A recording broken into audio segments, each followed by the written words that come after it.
para mediar a terceira palestra a professora do curso de Direito, Helena Mendes da Silva Lima.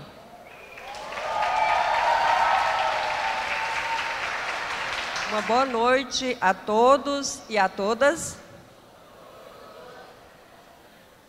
Nós estamos nesse terceiro momento, na terceira palestra da noite de hoje, e nos enriquecendo com cada tema, e para tanto eu agradeço aos palestrantes que já nos antecederam, que trouxeram brilhantes contribuições.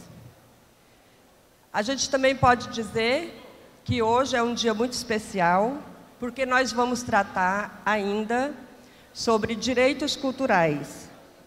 E falar dos direitos culturais é falar da comunidade humana.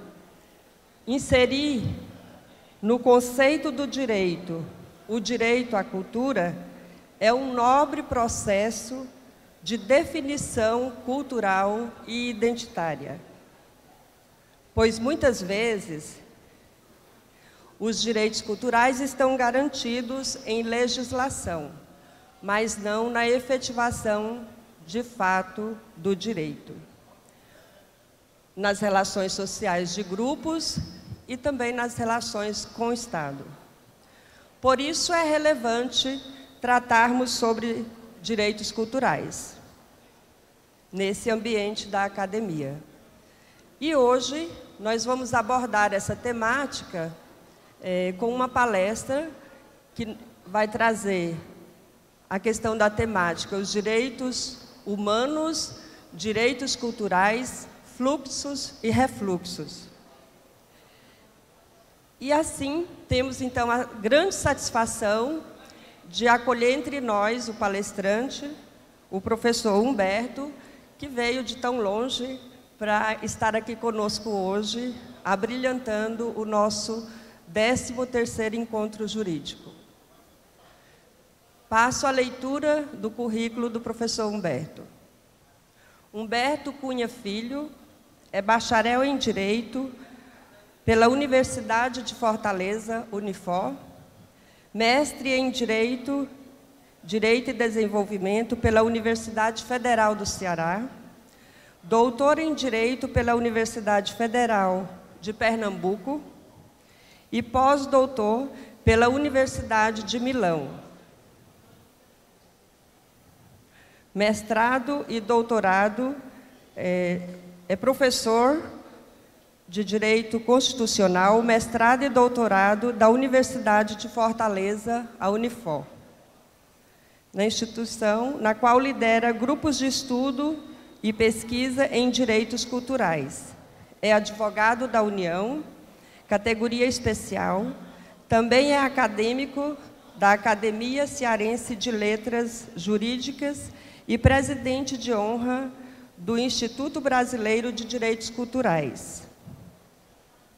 Tem experiência na área do direito, com ênfase em direitos culturais, direitos humanos, direitos fundamentais e direito constitucional, atuando principalmente nos temas que lhes são correlatos.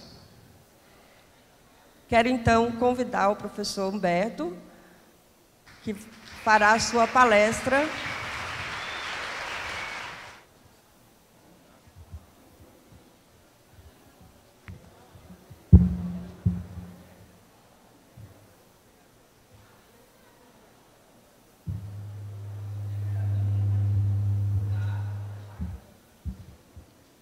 Senhoras e senhores, muito boa noite. Claro que introduzo a minha fala com agradecimentos a essa faculdade, Dom Orione, à Defensoria Pública do Estado de Tocantins, que promovem esse importantíssimo evento, e agradecimentos pessoais à minha colega de mesa, Helena Mendes, ao meu anfitrião, que fez o convite, o professor Daniel Cervantes, aos meus conterrâneos, muitos cearenses aqui, o Geraldo Alves, o juiz, o doutor Heriberto Caldas, a Márcia, que é de Nova Olinda, uma das cidades mais importantes do Brasil no que concerne ao artesanato, com um dos grandes mestres da cultura desse país, que é Expedito Celeiro. E faço uma homenagem às pessoas que estão assistindo pela internet, em nome de Eliane Rodrigues, que esteve aqui no ano passado e que está nos acompanhando, e ao meu filho Samuel Frota Cunha, que está tomando café nesse instante na Austrália, né? Tá, café da manhã lá, chegou ontem lá, morto de cansado, como eu estou também cansado, porque saí de madrugada, mas estou com grande prazer aqui com vocês, né? Estando com vocês.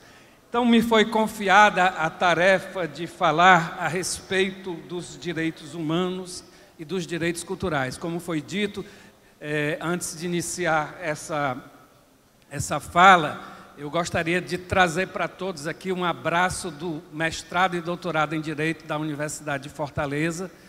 É uma casa que muito provavelmente pode fazer convênios com essa casa e que tem esse programa com nota 6. É a nota mais elevada que se tem no Brasil atualmente. Nenhum outro programa do Brasil tem mais do que essa nota 6, e a gente está à disposição de vocês, e vocês verão até o final dessa palestra que a gente pode ampliar a nossa proximidade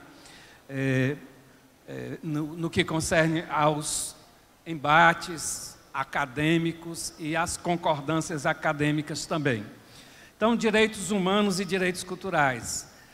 Estava conversando no hall do hotel com o palestrante que me antecedeu, e ele falou da novidade que esse assunto despertaria. Aliás, parabéns aos 2 colegas que me antecederam com suas brilhantes palestras. Espero não deslustrar a continuidade disso, mas é quase certeza que isso ocorrerá, porque os 2 são grandes especialistas nos seus temas. E eu dizia para o meu colega, quando ele falou a respeito da novidade, que eu havia escrito um livro, aliás, organizado um livro, escrito o prefácio desse livro, a pedido do Ministério da Cultura, pela Universidade Federal da Bahia, no qual eu chamava os direitos culturais de centenários, mas ainda desconhecidos, porque eu fazia uma referência à Constituição mexicana de 5 de fevereiro de 1917, na qual já constam direitos culturais. Mas não quero me antecipar, porque, amigos e amigas, essa imagem que aí está é uma imagem da Serra da Capivara para ilustrar o nosso percurso que nós vamos fazer aqui, que pode vir desde a antiguidade, desde a chamada pré-história. E a Serra da Capivara, no estado do Piauí, é algo absolutamente importante, não vou discorrer a respeito disso, mas que o testemunho que ela nos presta pode, inclusive, modificar os livros de geografia e os livros de histórias que nós temos, porque já tem datação da presença humana na América de 25 mil anos, e o que hoje em dia se reconhece é a metade disso. E aí a presença humana, no slide que eu exibi há pouco, uma presença coadjuvante diante dos outros elementos desenhados por esse próprio ser humano.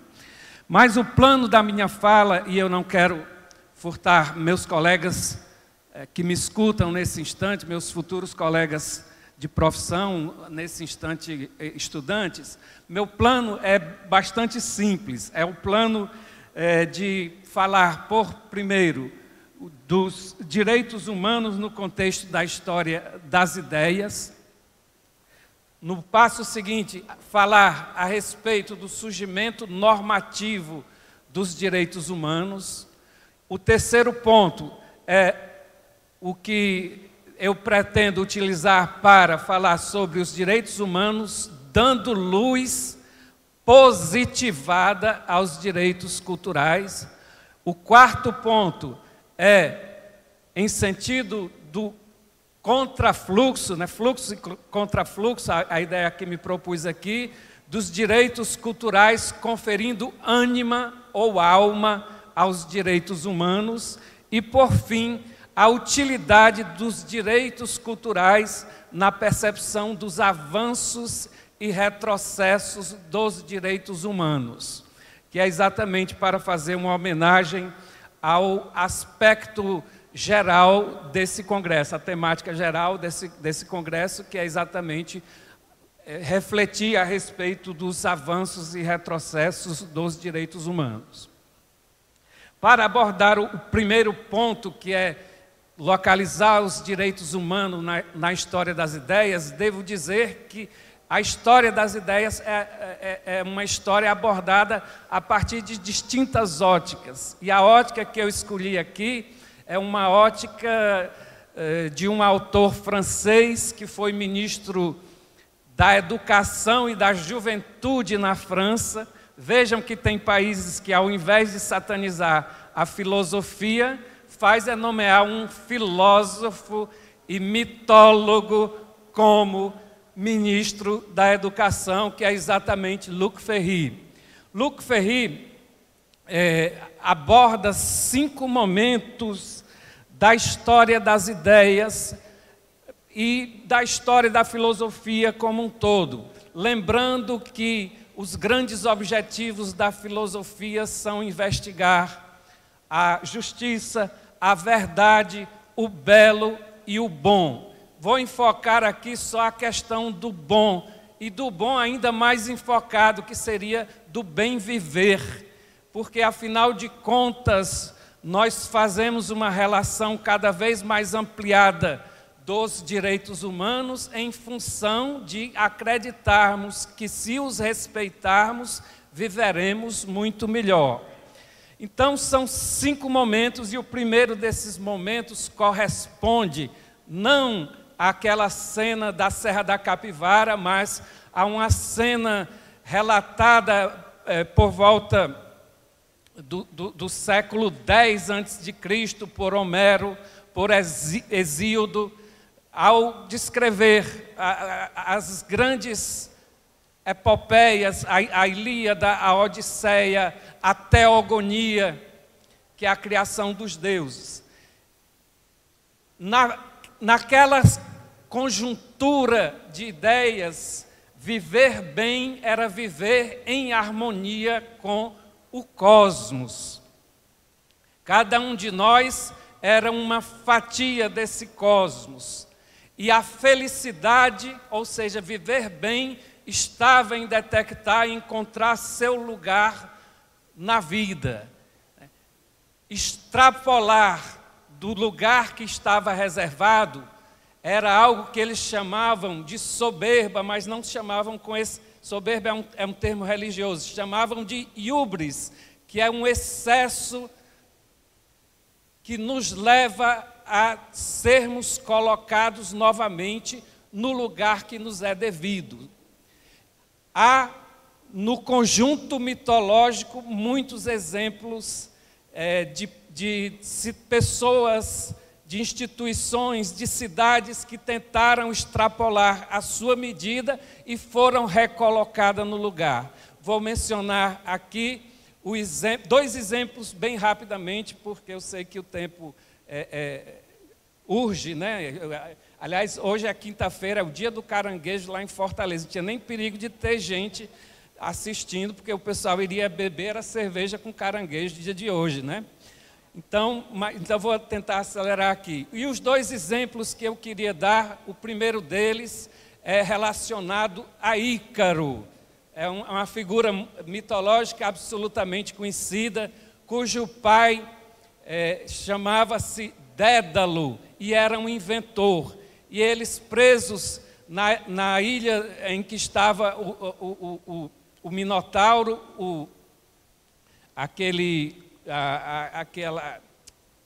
aquele labirinto do Minotauro, para saírem do labirinto, o Dédalus inventou as asas para que o filho, utilizando essas asas, conseguisse sair. Mas avisou para ele: você é humano, isso é apenas um artifício para você sair dessa situação vexaminosa. Não vá utilizar de outra forma. Mas qual não foi a reação de Ícaro, que, sentindo-se um pássaro, voou tão alto que as asas feitas de cera derreteram e ele caiu, né? Caiu e o final todos sabem.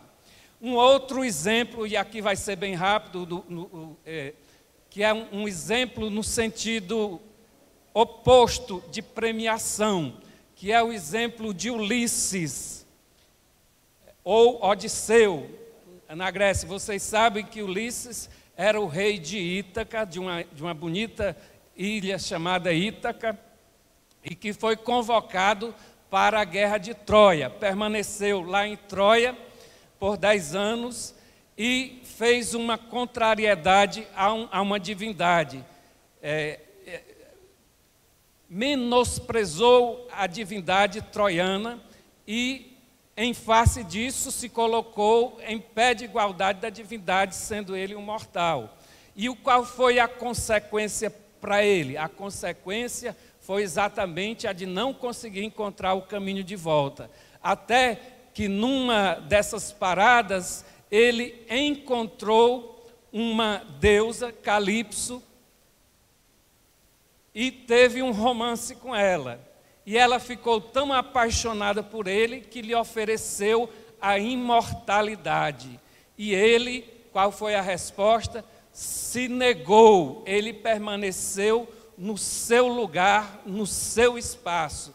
E aí a consequência de ele não ter caído na tentação da soberba foi retornar ao seu lar, para junto de sua mulher, a Penélope, e para junto de seu filho, o Telêmaco, e onde ele envelheceu e morreu.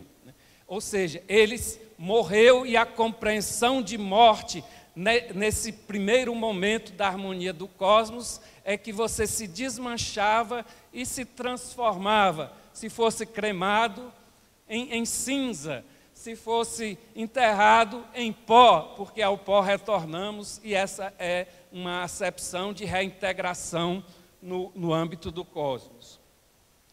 Mas, subsequentemente a isso, veio um outro bloco de ideias absolutamente forte, que eu diria, aí está escrito por Luc Ferry, é o princípio judaico-cristão. Se eu fosse atrevido, diria até o princípio monoteísta das religiões baseadas no tronco de Abraão. Mas poderia dizer isso, né? Poderia dizer isso, mas vou dizer menos, vou falar só do cristianismo. O cristianismo faz rupturas muito fortes com relação à ideia de harmonia com o cosmos e aponta para algo absolutamente inovador e metafísico. Porque a boa vida no ambiente de harmonia com o cosmos era viver o agora. Para os gregos, o saudosismo e a esperança eram males. Basta você se lembrar da caixa de Pandora. O mal que ela conseguiu manter na caixa quando abriu foi a esperança. Eles queriam viver o agora. E o cristianismo e essas outras religiões monoteístas, o que é que elas fizeram? Elas disseram o seguinte: bom, se você não viver, não conseguir, tente ser feliz, mas se não conseguir, e você viver corretamente, e tiver a suportar os sacrifícios, você terá uma felicidade em outro mundo, em outro paraíso. Aliás, em outros paraísos, porque os paraísos de cada religião são muito diferentes, né? Basta você lembrar o paraíso nosso aqui, do cristianismo, e lembrar o paraíso do islamismo, que é um paraíso cheio de tentações muito mais fortes do que o nosso paraíso aqui. Então, há vários tipos de paraíso. Mas o cristianismo começou a lançar bases muito fortes para a construção dos direitos humanos. E dentre essas bases fortíssimas de construção dos direitos humanos está a inclusão de pessoas que eram excluídas. não precisaria lembrar, mas o faço só por uma questão de encadeamento das ideias, que Jesus Cristo, num período em que o pessoal lamentava mais quando perdia um porco do que uma criança, isso é verdade, e isso prevaleceu até a Revolução Francesa, disse: vinde a mim as criancinhas. Da mesma forma, os doentes, sobretudo das doenças que eram estigmatizadas, como a lepra, ele os abraçou. E assim, e também começou a colocar a ideia de uma responsabilidade pessoal de cada pessoa perante Deus, que é algo muito importante para subsequentemente construir a base da construção inicial dos direitos humanos, que é o indivíduo. Exatamente no momento seguinte, que é o momento que o Luc Ferry chama de o princípio humanista, em que o indivíduo vai se mostrar absolutamente forte e necessário a construção da estrutura de direitos humanos que conseguimos desenhar até agora.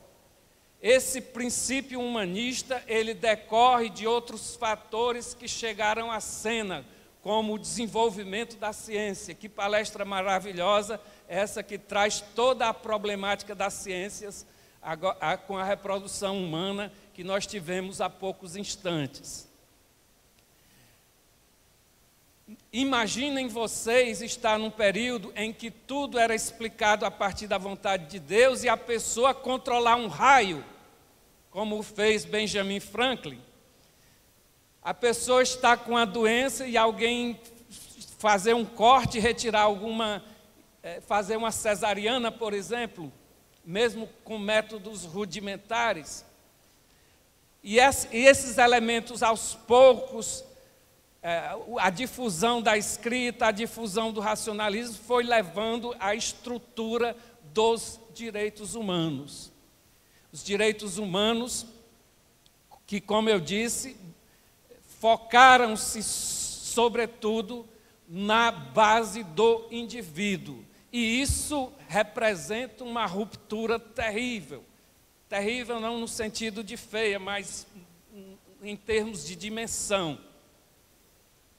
Só para que vocês tenham uma ideia do que é que eu quero dizer quando falo a construção do indivíduo, vou citar um exemplo muito próximo da nossa história, que é o nosso herói nacional, Tiradentes. O acórdão que o condenou não somente a ele, mas condenou também os seus filhos e netos que sequer haviam nascido, ou seja, a estrutura era orgânica e não mecânica, e essa construção humanista, ela sedimentou esse mecanicismo de uma forma muito intensa, porque também veio favorecer, e a gente não pode esquecer isso, as relações comerciais cada vez mais sem fronteiras. Veio fortalecer também a ruptura com estruturas de governo estabelecidas a partir da teocracia, ou seja, da indicação divina.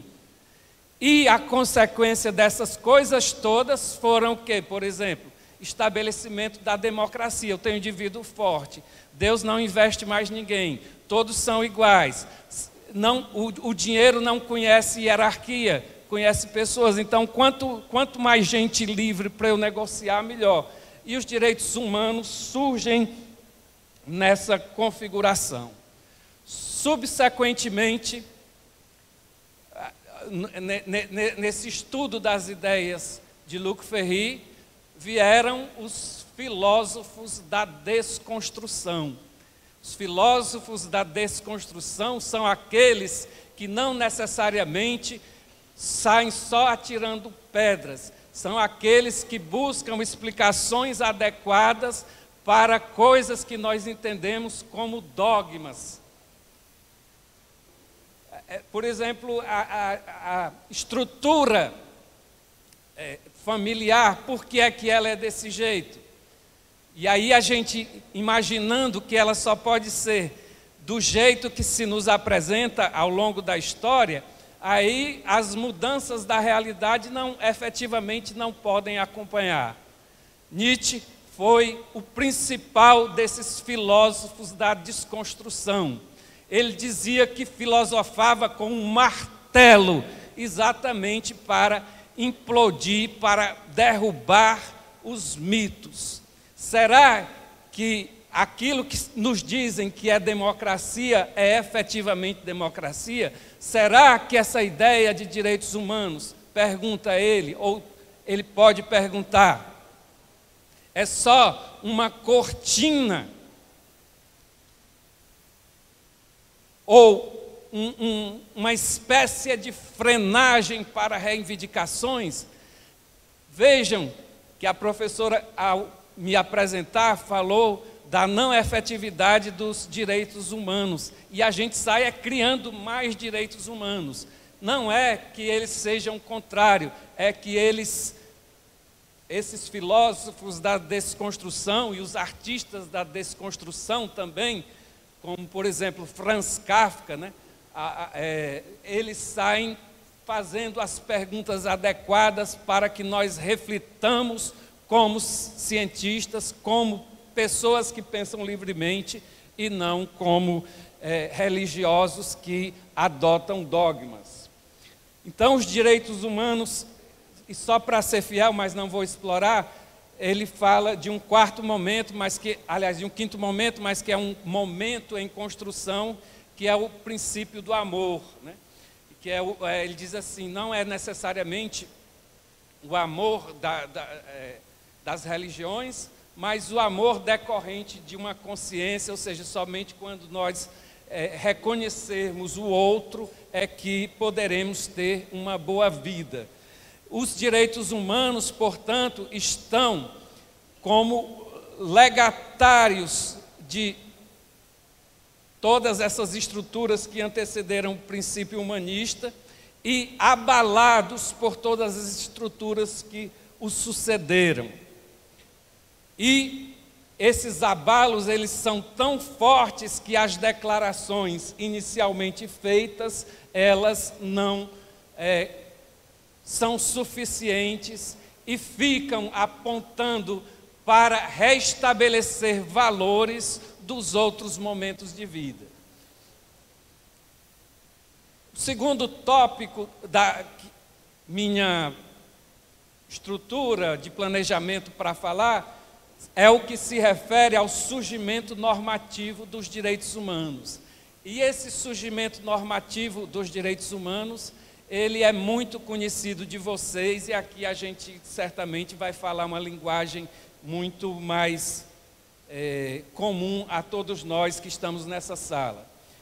É claro que toda essa estrutura de racionalidade fez com que nós tivéssemos a ambição de estabelecer por escrito o contrato social. Aliás, esse é o nome de uma das principais obras da ciência política, de um dos principais filósofos e também artista, Jean-Jacques Rousseau. Jean-Jacques Rousseau, que morreu 11 anos antes da Revolução Francesa, nasceu em 1712, morreu 11 anos antes da Revolução Francesa. Toda a sua obra desse genebrino se condensou subsequentemente naquilo que a Convenção de 1789 criou como a Declaração dos Direitos do Homem e do Cidadão. E aqui eu preciso fazer uma citação enfática. Quando os franceses disseram que era uma declaração dos direitos do homem e do cidadão, eles estavam falando restritamente do homem e do cidadão mesmo, né? E não de todos os homens, né? Porque inclusive havia escravos, havia exclusão de judeus e por aí vai. Mas para que vocês percebam a injustiça e, ao mesmo tempo, o combate contra essa estrutura, já naquela época, vou mencionar 2 fatos, bem rapidamente. Um desses fatos é que, a rigor, quem fez a Revolução Francesa foram as peixeiras. Peixeiras, no caso, mulheres que vendiam peixe, né? Que foram elas que foram arrancar o rei e a rainha lá de Versalhes para os colocar em Paris, sob o argumento de que onde o rei está tem pão. Mas tem algo muito mais interessante que talvez possa ter alguém aqui que não saiba. Na mesma época, e aqui a gente faz a miscelânea de informações de direitos humanos com direitos culturais, uma mulher chamada Olympe de Gouges, aliás, esse era o nome artístico dela, o nome dela mesmo era Marie Gouges, escreveu uma declaração que é injustamente chamada de Declaração dos Direitos da Mulher e da Cidadã. Por que é injustamente chamada assim? Porque Marie Gouges escreveu uma declaração igualitária para homens e mulheres. E o que aconteceu com essa mulher? Aconteceu precisamente que ela foi guilhotinada por ninguém menos do que uma pessoa que deveria ter passado pela escola de retórica do nosso primeiro palestrante, que falava muito, mas falava mal, que era Maximilien Robespierre. Subsequentemente, vocês sabem que os documentos contenedores de direitos humanos foram sendo ampliados a partir de motivações muito fortes, como, por exemplo, as guerras mundiais, a construção da bomba atômica.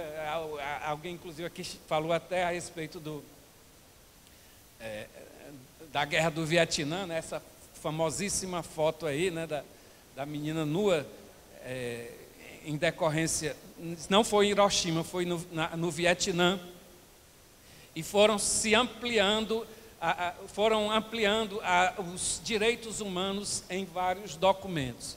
Mas o principal documento que a gente pode mencionar, sem dúvida nenhuma, depois da Declaração de 1789, é a Declaração dos Direitos Humanos do ano de 1948.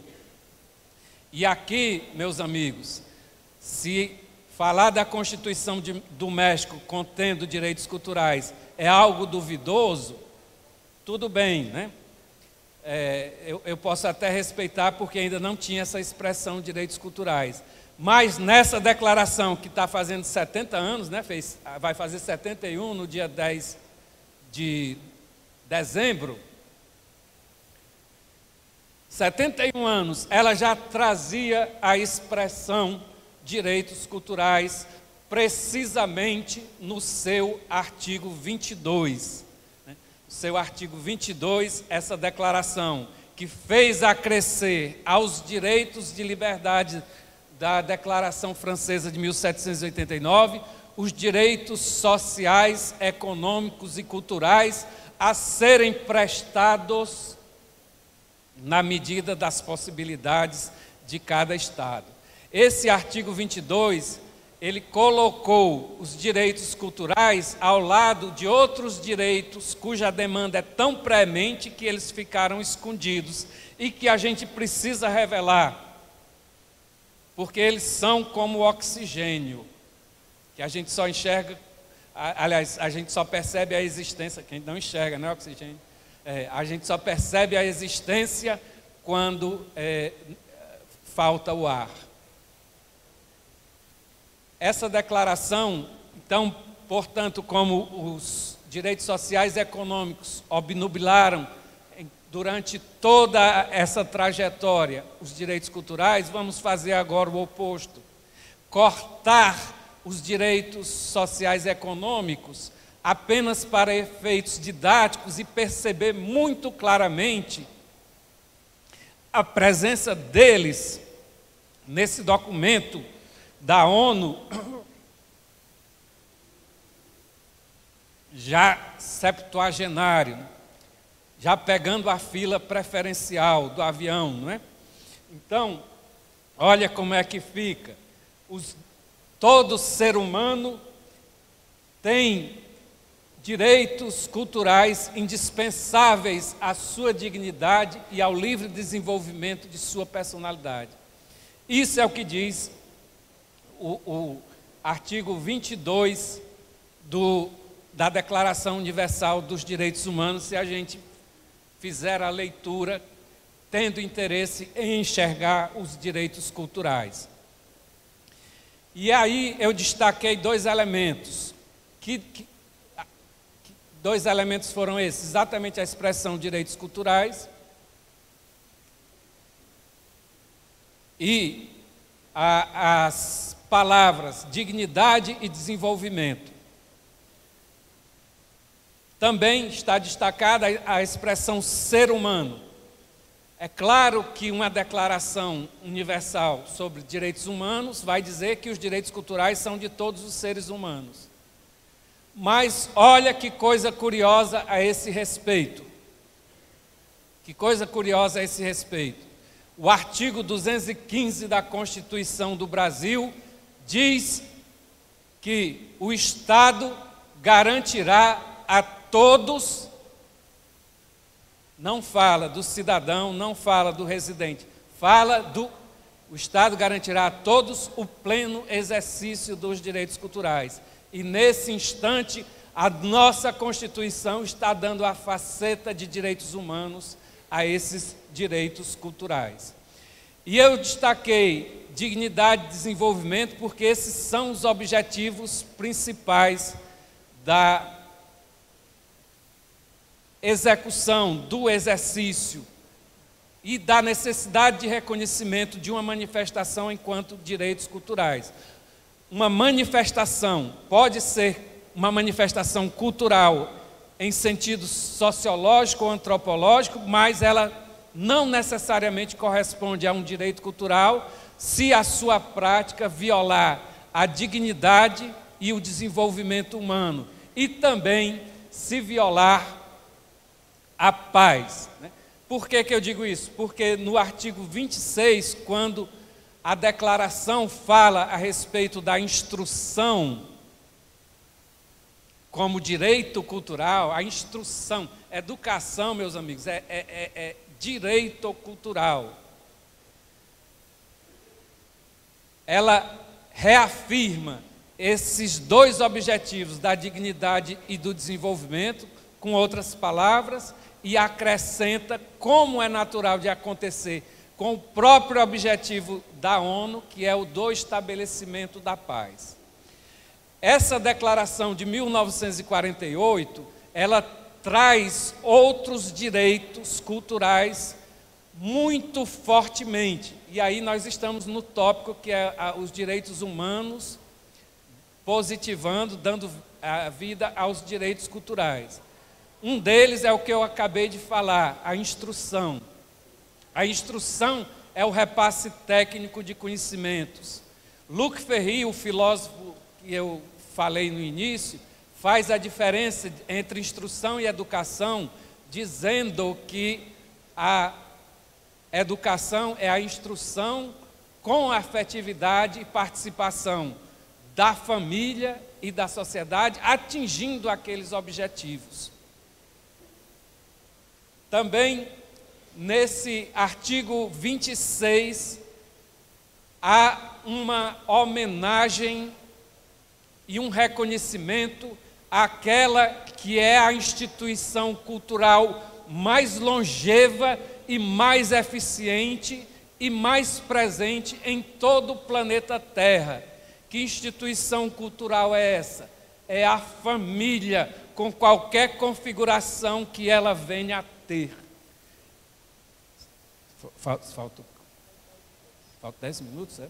Com qualquer configuração que ela venha a ter, a família. É na base da família que nós aprendemos o sotaque, nós aprendemos o idioma, nós aprendemos o modo de convivência, todos os elementos que não preciso eu dizer aqui. No artigo 27 da Declaração de 1948, há a proteção de algo que atualmente é visto como se fosse direito civil ou direito comercial, que são os direitos autorais. É reconhecido como direito cultural a proteção da criação artística, científica e literária. E, por fim, o grande direito cultural, que é sintetizado não em você ter direito à cultura. Dizem que isso é uma soberba de quem entende que alguém pode ter direito à cultura, porque uma norma só pode ser jurídica se ela pode ser descumprida, e todos nós estamos automaticamente inseridos no ambiente cultural. O que a gente tem direito é de participar da vida cultural da comunidade e de ter acesso às produções culturais geradas pela humanidade.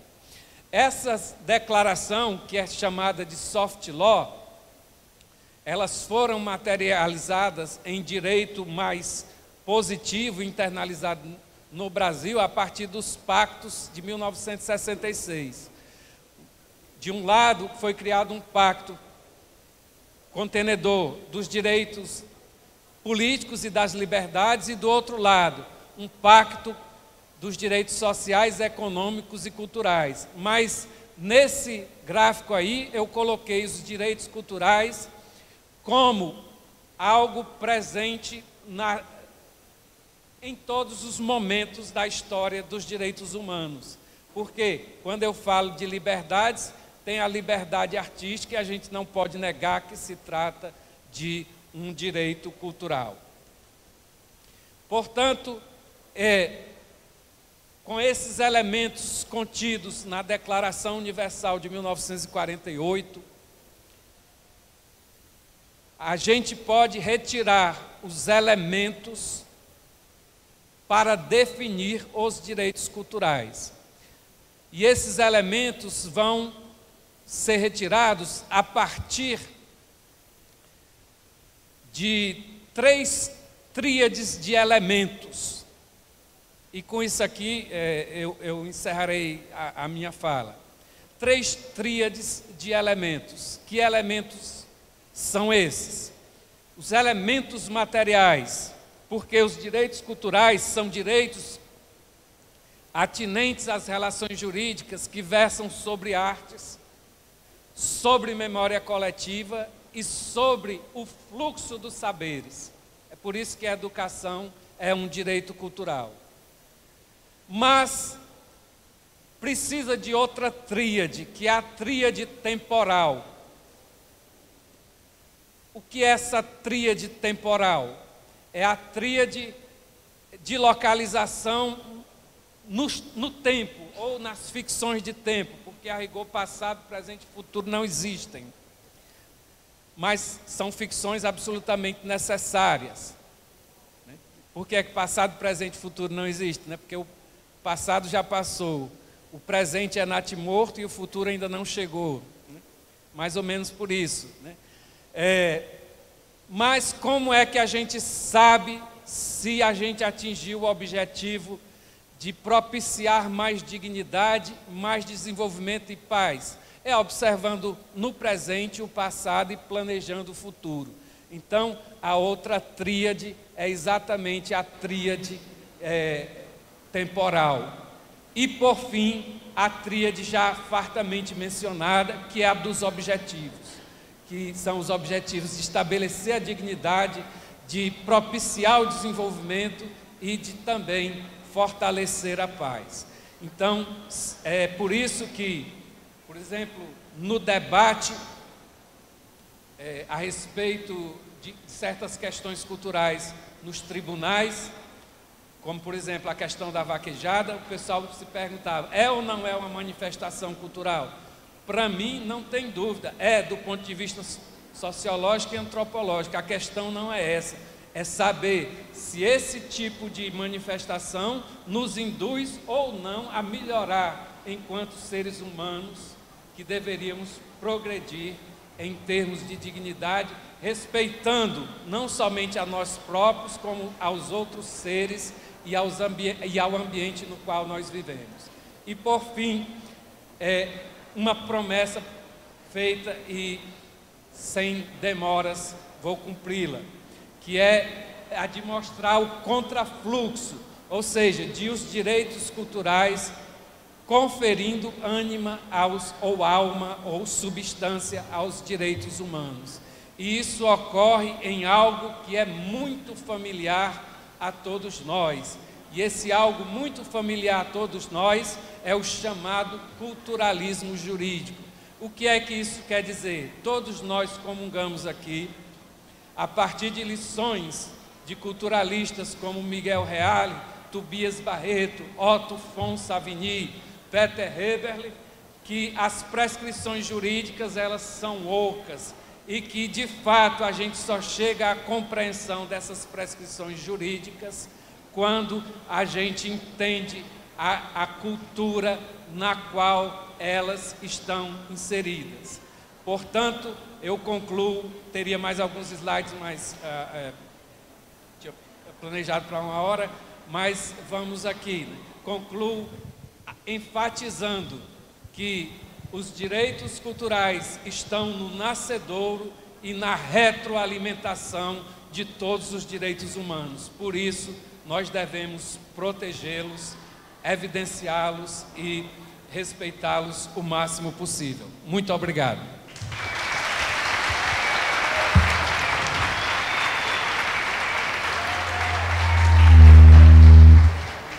Pessoal, nós ainda queremos contar com a presença de vocês por mais alguns minutos. Num primeiro momento, eu agradeço de coração ao professor Humberto pela sua brilhante exposição. E, na sequência, nós vamos também lançar o livro do professor Humberto. Ele está aqui entre nós, né? Ele vai falar deste livro que ele está lançando. Quero dizer também que nós estudamos, professor, nós utilizamos o seu livro em sala de aula com as turmas de primeiro período. Então, assim, um livro muito rico. E se o senhor pudesse dizer algumas palavras sobre ele.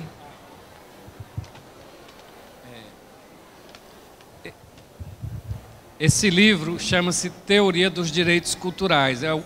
Imagino que seja o primeiro livro nesse assunto. Ele foi publicado pelas edições Sesc de São Paulo e recentemente ele foi utilizado por um juiz paulista num processo muito famoso no estado de São Paulo, que foi o processo envolvendo o que agora é governador de São Paulo, na época era prefeito, João Dória, que mandou apagar uns grafites que tinha na rua. Claro, o meu livro não fala diretamente de grafites, né, mas fala da base teórica dos direitos culturais. Então, ele é dividido em 6 capítulos. O primeiro capítulo é conceitual. O segundo capítulo, eu trato da localização dos direitos culturais no âmbito dos direitos fundamentais e dos direitos humanos. O terceiro capítulo, eu abordo a principiologia dos direitos culturais. O quarto capítulo, eu verso a respeito das garantias aos direitos culturais, o plexo de garantias, porque uma coisa são os direitos e a outra coisa, o que dá vida, o que pode resgatar um direito, são as garantias. E o quinto capítulo é um capítulo relacionado à cidadania como matriz e reflexo dos direitos culturais. E o quinto capítulo é um capítulo de reabastecimento teórico a partir da positivação dos direitos culturais na Constituição. Ou seja, eu evidencio nos 10 títulos que compõem a Constituição do Brasil, ou imagino que faço isso, a presença dos direitos culturais ao ponto de essa Constituição receber a alcunha a partir da minha construção de Constituição Cultural. É mais ou menos isso, esse livro, pessoal.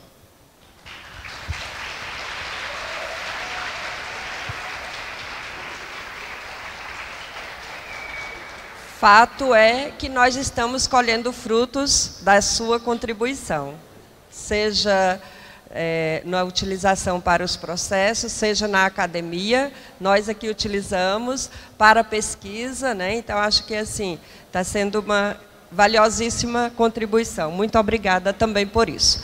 Eu passo agora a entregar, né, as lembranças para o senhor levar algo aqui do Tocantins. Muito obrigada.